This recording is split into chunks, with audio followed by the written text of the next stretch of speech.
नमस्कार दोस्तों, हर हर महादेव, ओम नमः शिवाय, श्री शिवाय नमस्तुभ्यं। दोस्तों, अगर आप हमारे चैनल पर नए हैं तो हमें सब्सक्राइब जरूर कर ले ताकि आने वाली वीडियो आपको जल्दी से मिल सके। बुधवार का दिन गौरी पुत्र भगवान श्री गणेश को समर्पित है। इस दिन गणेश जी की पूजा अर्चना की जाती है। भगवान गणेश विघ्नहर्ता माने जाते हैं। कहा जाता है कि गणेश जी जिन जातकों पर प्रसन्न होते हैं उनकी सभी विघ्न बाधाएं दूर हो जाती हैं। ऐसे में गणेश जी की कृपा पाने के लिए बुधवार के दिन उनकी आराधना जरूर करनी चाहिए। शास्त्रों में भी मान्यता है कि जिस जगह विघ्न विनाशक का वास होता है वहां रिद्धि सिद्धि, शुभ लाभ और मां लक्ष्मी भी विराजती हैं। भगवान गणेश की कृपा से जातक के जीवन में सब मंगल ही मंगल होता है। बुधवार का दिन बिगड़े कामों को बनाने के लिए उत्तम माना जाता है। साथ ही इस दिन कुछ उपाय करने से विघ्नहर्ता श्री गणेश की कृपा प्राप्त होती है और जीवन के सभी कष्ट दूर होते हैं। दोस्तों, गुरुजी ने अपनी कथा में बताया कि बुधवार के दिन अगर आप किसी भी गणेश जी के मंदिर में एक दीपक गणेश जी आगे प्रज्वलित करते हैं और एक इलायची गणेश जी महाराज को समर्पित करते हैं तो भगवान गणेश जी आपके जीवन की सभी कठिनाइयों को हर लेते हैं। इन दिनों बहुत ही अच्छे दिन चल रहे हैं।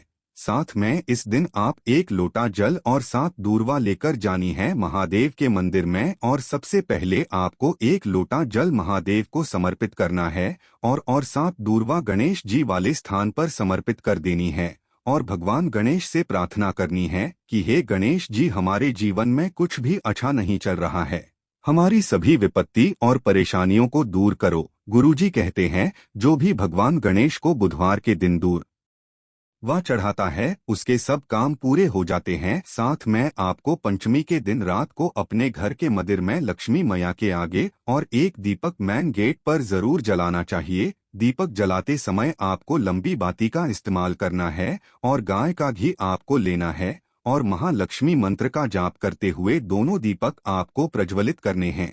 दोस्तों, इस वीडियो में हमने सब कुछ विस्तार से बताया है कि दीपक हमें कौन सी जगह जलाना चाहिए और किस दिशा में जलाना चाहिए। वीडियो को ध्यान से सुने, पूरा सुने, आधा अधूरा सुना हुआ कभी लाभ नहीं देगा। चलो चलते हैं, सुनते हैं।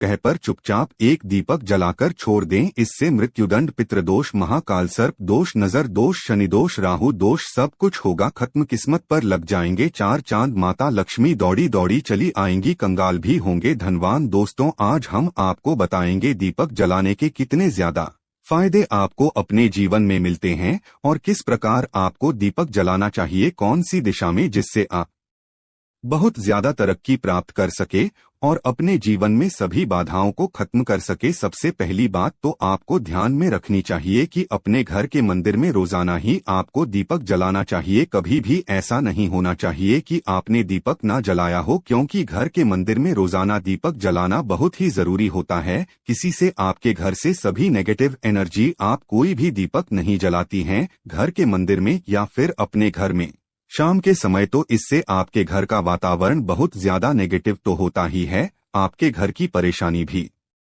बहुत ही ज्यादा बढ़ने लगती है। घर का जो मुखिया होता है उसे बहुत ज्यादा ही मेहनत करनी पड़ती है। इसकी वजह से परेशानी, डिप्रेशन और टेंशन में घर का मुखिया पहुंच जाता है। शाम का समय हिंदू धर्म में बहुत ही ज्यादा महत्वपूर्ण माना जाता है और जो लोग शांत के समय कभी भी घी का दीपक या फिर तेल का दीपक अपने घर में नहीं जलाते हैं तो उनके घर में हमेशा ही मुसीबत बनी रहती है। यानी कि एक मुसीबत से निकलते हैं तो दूसरी मुसीबत में उससे पहले ही फंस जाती है और हमेशा ही धन की समस्याएं, परेशानियां बढ़ती रहती है। उनके जो बच्चे होते हैं वो भी उनके खिलाफ होने लगते हैं, उनका कहना बिल्कुल भी नहीं मानते हैं। इसी तरह से घर का पूरा माहौल ही दुखपूर्ण होने लगता है। काफी लोग इन चीजों को मानते भी हैं लेकिन जानते हुए भी उपाय नहीं कर पाते हैं और भूल जाते हैं। उन्हें इन चीजों से होने वाले नुकसान के बारे में पता नहीं होता है। इसीलिए रोजाना आपको एक घी का दीपक या फिर तेल का दीपक जलाना बहुत ही जरूरी होता है। अगर आप नहीं जला सकते हैं तो कोई और व्यक्ति भी आपके घर में दीपक जला सकता है, लेकिन रोजाना दीपक जलाना बहुत ही जरूरी होता है। इसी से आपकी सभी नेगेटिव एनर्जी बाहर रहती है। दोस्तों, शाम का समय ऐसा होता है जिससे समय नकारात्मक ऊर्जा ये बहुत ही ज्यादा प्रबल होती है। और आपके घर में प्रवेश कर जाती है। ऐसे में अगर आप घर में या घर के मंदिर में दीपक नहीं जलाते हैं तो नेगेटिव एनर्जी परेशान करती है, आपके सभी काम बिगाड़ने लगती है, जिससे समय सूरज डूब जाता है उसी समय ये नेगेटिव एनर्जी ज्यादा प्रबल नेगेटिव एनर्जी आपको मुंह हाथ पैर धोकर दीपक जलाना चाहिए। अगर आप खुद नहीं कर सकते हैं तो कोई और व्यक्ति भी आपके लिए ऐसा कर सकता है। दोस्तों, अब जिस घर में बहुत सारे लोग बीमार रहते हैं या फिर बीमारी कभी भी ठीक नहीं होती है तो ये भी एक संकेत होता है कि आपके घर में बहुत ही ज्यादा नकारात्मक ऊर्जा आए हैं जो परेशानियों को, बीमारियों को, मुसीबतों को बहुत ही ज्यादा बढ़ा रही हैं। इन सभी चीजों को खत्म करने के लिए आपको अपने घर में जब सूरज ढल जाता है तो उस समय घी का दीपक या फिर सरसों के तेल का या फिर तिल के तेल का दीपक भी पूर्व दिशा में आप जला सकते हैं, लेकिन रोजाना इन चीजों को करना बहुत ही जरूरी है, तभी आपको इसके लाभ मिल पाती है। अगर आपके घर में धन से जुड़ी समस्याएं, नौकरी, बेबस आय से जुड़ी हुई कोई भी समस्याएं हैं, अगर ऐसी समस्याएं बहुत ही ज्यादा होती है तो आपको अपने घर के उत्तर दिशा में रोजाना ही घी का दीपक जलाना चाहिए। इससे एक भी दिन आप मिस ना करें। अगर आप रोजाना उत्तर दिशा में घी का दीपक जलाते हैं तो इससे आपकी धन से जुड़ी हुई समस्याएं खत्म हो जाती है। जिन लोगों को नौकरी नहीं मिलती है तो उनको भी नौकरी मिलने लग जाती है, और अगर वही व्यक्ति जिसको परेशानी है और वहीं अगर रोज दीपक जलाता है तो इससे मिलने वाले फायदे और भी ज्यादा हो जाती हैं। शाम के समय घी का दीपक या फिर तेल का दीपक जलाना बहुत ही जरूरी होता है। आप कभी भी इन चीजों को नजरअंदाज ना किया करें, क्योंकि इन्हीं से आपके जीवन में परेशानियां बढ़ जाती है और आपको मुसीबतों का सामना करना पड़ सकता है। आपको यह जानकर हैरानी होगी कि जो भी घी का दीपक आप जलाते हैं उससे जो निकलने वाली ऊर्जा ये होती है वो आपके घर में जब फैलती हैं तो इससे घर का माहौल एकदम से सुख में बनने लगता है, यानी कि पॉजिटिव होने लगता है। घर के सभी लोग शांति से रहने लगते हैं। इसी प्रकार से जो तेल का दीपक होता है ये भी जब जलता है तो इससे आपके आसपास जितनी भी नकारात्मक ऊर्जा ये है वो खत्म हो जाती है, क्योंकि इन दीपकों से निकलने वाली जो ऊर्जा ये होती है, धुआं होता है, वो नेगेटिव एनर्जी है और आपके आसपास की एनर्जी को पॉजिटिव बनाता है। तो ये बहुत ही जरूरी चीजें हैं। शाम के समय कभी भी आप इन चीजों को कभी मिस ना किया करें, तभी आप अपने जीवन में सफलता पा सकते हैं और आपकी जितनी भी मनोकामनाएं हैं वो भी पूरी होती है। दोस्तों, हम अपने घर के पूजा घर में पूजा पाठ करते हैं और मूर्ति आदि रखते हैं। दोस्त, मूर्ति का क्या महत्व होता है आज हम आपको इस वीडियो के माध्यम से बताने वाले हैं, जिससे घर के पूजा घर में एक साथ ये दो मूर्ति होती है, वहां पर बनता है राजयोग और दुनिया आपके कदमों में आ जाती है। कहने का तात्पर्य है कि आपको सर्व सुख प्राप्त हो जाता है, जिसकी आपने कल्पना की है, जिसकी आपने मनोकामना मांगी में। दोस्तों, घर के पूजा घर में हम पूजा करते हैं, पूजा पाठ करते हैं और पूजा पाठ के माध्यम से कुछ चीजें देखने और मनाने आदि का प्रयत्न करते हैं ताकि हमें उस पूजा का फल प्राप्त हो जाए, और हम उसी अनुरूप घर के अंदर मूर्ति आदि लगवाते हैं ताकि हम उन देवी देवताओं का सुंदर मुख देख सके और उनका आशीर्वाद प्राप्त कर सके। लेकिन दोस्तों, अगर हम अपने घर के पूजा घर में इन मूर्तियों के साथ अन्य मूर्तियां भी रखते हैं तो निश्चित तौर पर हमारी किस्मत बदल जाती है और देखते ही देखते हमारे जीवन के अंदर की सारी कंगाली समाप्त होने लगती है। दोस्तों, बात करते हैं उन मूर्तियों के बारे में कि आखिर कौन सी दो मूर्तियां एक साथ में आपको रखनी चाहिए ताकि उसका सच्चा सर्वसुख आपको प्राप्त हो सके। और सबसे पहले अगर हम किसी मूर्ति की बात करें तो दोस्तों, अगर आप श्री कृष्ण के भक्त हैं और बाल गोपाल की मूर्ति रखते हैं तब आपको भगवान श्री कृष्ण के साथ माता रानी राधा जी की मूर्ति भी आपको जरूर रखनी चाहिए। दोस्तों, या भगवान कृष्ण की अगर आपके घर में तस्वीर है तो उसके साथ राधा जी की भी तस्वीर संयुक्त जोड़े के रूप में आपको लेकर आनी चाहिए। दोस्तों, यह प्रेम और एकता की एक ऐसी अनोखी मिसाल है कि जिस घर में इन दोनों की तस्वीरें होती है तो समझ लीजिए उस घर के अंदर किसी भी प्रकार का गृह क्लेश नहीं होता है। दोस्तों, पति पत्नी और परिवार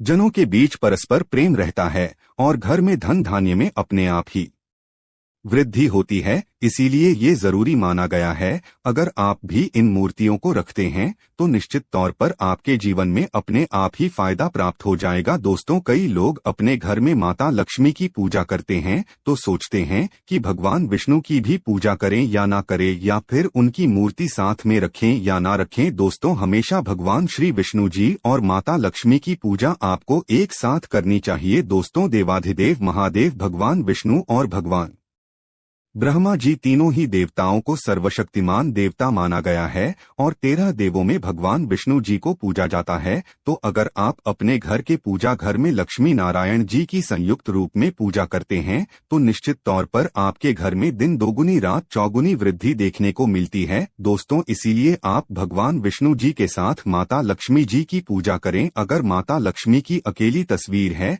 तो आपको उनके बाईं तरफ भगवान श्री गणेश और भगवान श्री कुबेर जी की मूर्तियां तस्वीर अपने घर के मंदिर में जरूर लगानी चाहिए।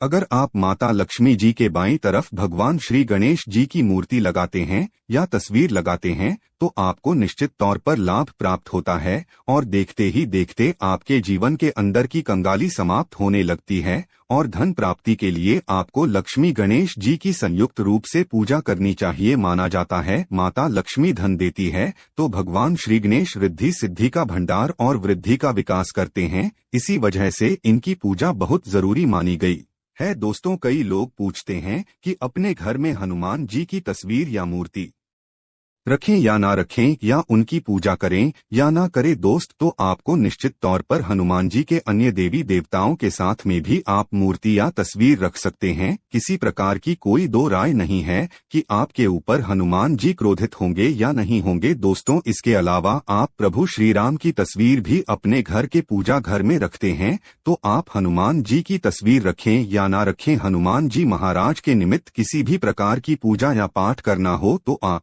प्रभु श्री राम से कहे। दोस्तों, भगवान श्री राम के प्रिय भक्त हनुमान जी महाराज है और निश्चित तौर पर आपको उतना ही आशीर्वाद प्राप्त होता है जितना कि आपको हनुमान जी की मूर्ति या तस्वीर का पूजन करने से होता है। या फिर आप क्या करें, श्री राम दरबार की तस्वीर अपने घर में लेकर आए और श्री राम दरबार की तस्वीर का पूजन करें। यहाँ उनकी मूर्ति या उनके किसी प्रकार की कोई चीज आपके पास है तो आप उनका पूजन करें। इसमें सारे देवी देवताओं को आपको आशीर्वाद प्राप्त हो जाता है। हनुमान जी से लेकर माता सीता, भगवान श्री राम और अन्य देवी देवताओं का भी आशीर्वाद आपको प्राप्त हो जाता है। तो निश्चित तौर पर अपने घर के पूजा घर में एक साथ आप ये तस्वीर रख सकते हैं। आपके जीवन में राजयोग की प्राप्ति हो जाती है। दोस्तों, इसी तरह अगर आप अपने घर के पूजा घर में या किसी अन्य स्थान पर अगर कोई तस्वीर रखना चाहते हैं और उसे लगाकर अपने घर में लाभ प्राप्त करना चाहते हैं तो अपने घर में या पूजा घर में आपको निश्चित तौर पर 13 देवों की तस्वीरें या मूर्ति एक ही स्थान पर लाकर जरूर रखनी चाहिए। ब्रह्मा, विष्णु और महेश, इन तीनों की संयुक्त रूप से इनकी एक साथ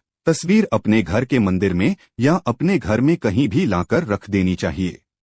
माना जाता है कि इन तीनों देवताओं के एक साथ दर्शन करने मात्र से हमारे बड़े से बड़े विघ्न और बड़े से बड़े कष्ट ऐसे ही समाप्त हो जाते हैं। इसी वजह से इन तीनों की एक साथ में तस्वीर या मूर्ति लाकर आपको पूजा जरूर करनी चाहिए। दोस्तों, अब बात करते हैं कि कुछ ऐसी तस्वीरें होती है या ऐसी मूर्तियां होती हैं जिनको आपको अपने घर के पूजा घर में स्थान ही नहीं देना चाहिए। अगर आपने इन तस्वीर या मूर्ति को अपने घर के पूजा घर में स्थान दिया है तो समझ लीजिए कि आपको कंगाली का सामना करना पड़ेगा या फिर देवी देवताओं के क्रोध का सामना करना पड़ेगा। दोस्त, और एक बात बता दें कि मंदिर में कभी भी विषम संख्या में गणेश जी की मूर्तियां ना रखें, जैसे कि 1, 3 या 5 ऐसे रखना अशुभ माना जाता है। 2 मूर्तियों को एक साथ रखना शुभ माना गया है। अगर आप सिर्फ गणेश जी की मूर्ति रखते हैं तो इसके अलावा किसी भी प्रकार की मूल की आपको नहीं रखनी चाहिए। दोस्तों, इन्हें स्थापित करते वक्त ध्यान दें कि गणेश जी का चेहरा हमेशा घर के मुख्य दरवाजे की तरफ होना चाहिए ताकि आपको अच्छे और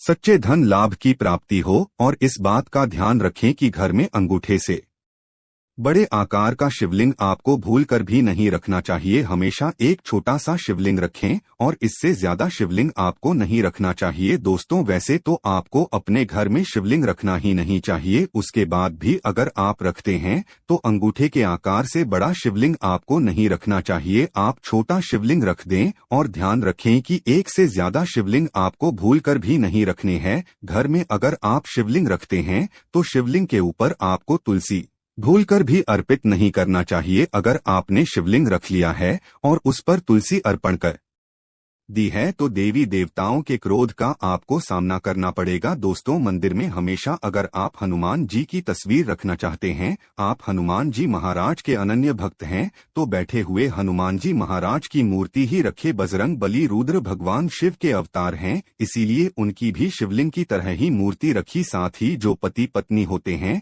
वैवाहिक जीवन आपने नया स्टार्ट किया है, तो हनुमान जी की मूर्ति या तस्वीर अपने कमरे में, अपने बेडरूम में आपको भूलकर भी नहीं रखनी चाहिए, अन्यथा आपको आपके जीवन में कई प्रकार के दोषों का सामना करना पड़ता है। दोस्तों, हनुमान जी ब्रह्मचारी हैं, तो इस बात का आपको ध्यान रखना चाहिए। दोस्तों, राधा कृष्ण की मूर्तियां अगर आप जैसे अपने शयन कक्ष में सोते हैं और वो आपके बेड के सामने की तरफ रखी है कि जैसे कि आप सुबह उठें और आपको उठते ही पहले उनके दर्शन हो जाए, तो समझ लीजिए कि आपका जीवन मालामाल होने वाला है। किसी भी प्रकार का कोई दुख, धन की चिंता आपके जीवन में नहीं रहेंगी। दोस्तों, इसी तरह अगर माता दुर्गा की तस्वीर आप अपने घर में लेकर आना चाहते हैं और चाहते हैं कि माता दुर्गा की तस्वीर के माध्यम से आप अपने जीवन में समृद्धि देखें, तो दोस्तों भूलकर भी आपको माता दुर्गा की क्रोधित अवस्था की तस्वीर जैसे कि महाकाली की तस्वीर या फिर महिषासुर का वध करते हुए या क्रोधित अवस्था में मां लक्ष्मी की, माता दुर्गा की तस्वीर लाकर आपको उनकी पूजा नहीं करनी चाहिए। दोस्त, तो हमेशा शांत और सुंदर मुख वाली तस्वीर ही अपने घर के अंदर लाकर पूजा करनी चाहिए। बहुत ही शुभ और मंगलकारी माना जाता है।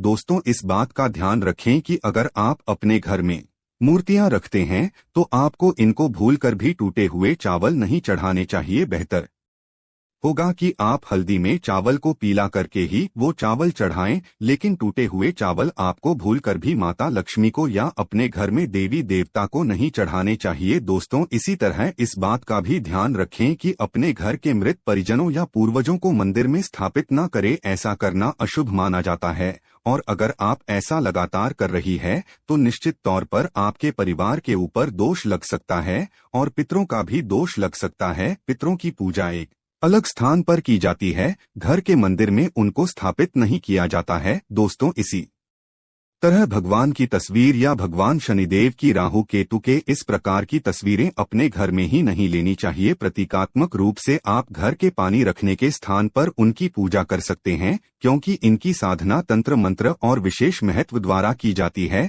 घर के अंदर आप ऐसे ही इनकी पूजा पाठ आप नहीं कर सकते हैं। इनकी पूजा पाठ में अगर किसी प्रकार की कमी रह जाती है तो उनको बहुत ज्यादा क्रोध आ जाता है। इनके क्रोध का आपको सामना करना पड़ता है। इसी वजह से आपको इस प्रकार की तस्वीर या मूर्ति या अपने घर के अंदर नहीं रखना चाहिए। और जो पहले हमने आपको बताया उस प्रकार की तस्वीरें तो निश्चित तौर पर आप रखकर अपने जीवन में फायदा प्राप्त कर सकते हैं। दोस्तों, अगर आप भगवान भोलेनाथ से प्यार करते हैं तो कमेंट बॉक्स में लिखें हर हर महादेव।